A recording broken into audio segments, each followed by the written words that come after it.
Përshëndetje Shqipëria e re. Shqipëria e re dhe normale që ngrihet mbi respektin për pronën, mbi të drejtat dhe liritë e qytetarit të respektuara, mbi drejtësitë dhe mbi qeverinë e kufizuar. Kam një lajm për juve sot. Në emër të grupit tonë organizator, në Komisionin Qendror të Zgjedhjeve kemi dorëzuar një draft ku kemi paraqitur ndryshimet për kodin zgjedhor. Shqipëria e re fillon nga zgjedhje të lira, të ndershme dhe të barabarta. Në 35 vite janë bërë shumë zgjedhje, por to zgjedhje janë bërë për partitë, nuk janë bërë për qytetarët. Kodi i ri që ne propozojmë është kodi i qytetarëve që kërkon dhe shpreh interesat e qytetarëve dhe jo interesat e partive, aq më tepër interesat e Edi Ramës.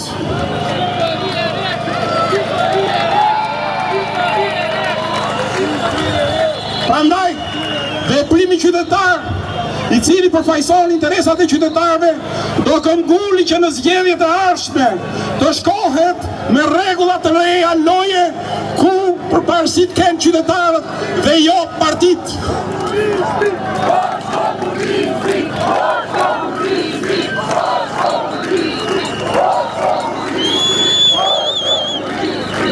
Kam dhe dy lajme për ju të tjera. Sot, dhëndri i presidentit Trump, Kushner, ka deklaruar se në bisedimet për Sazanin nuk ishte ideja e Kushner për të blerë Sazanin, por ishte ideja e Edi Ramës për ta shitur Sazanin.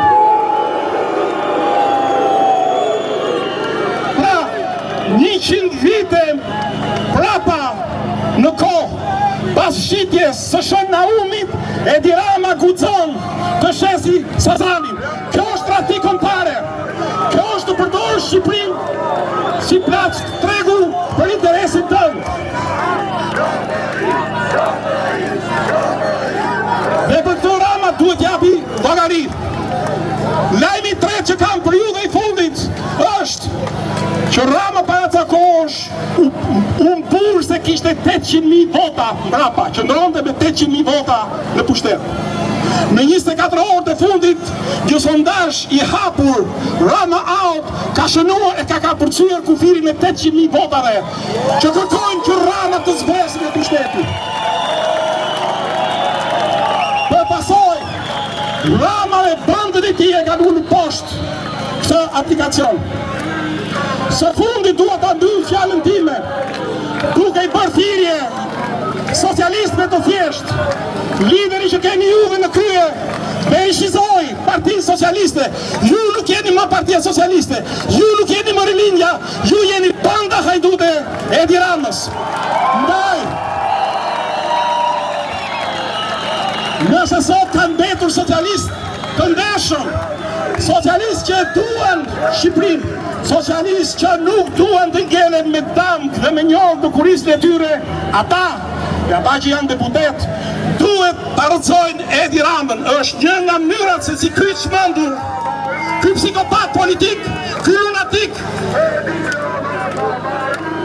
ky person që nuk pyet për këkënde që i ka përdorur shtetin në qeverisjen, si pron private, duhet dhe mund të largohet nga pushteti.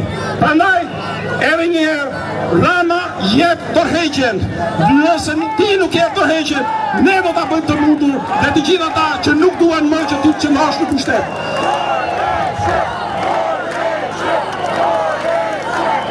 Tërheqje dhe zgjedhje të lira dhe të ndershme dhe të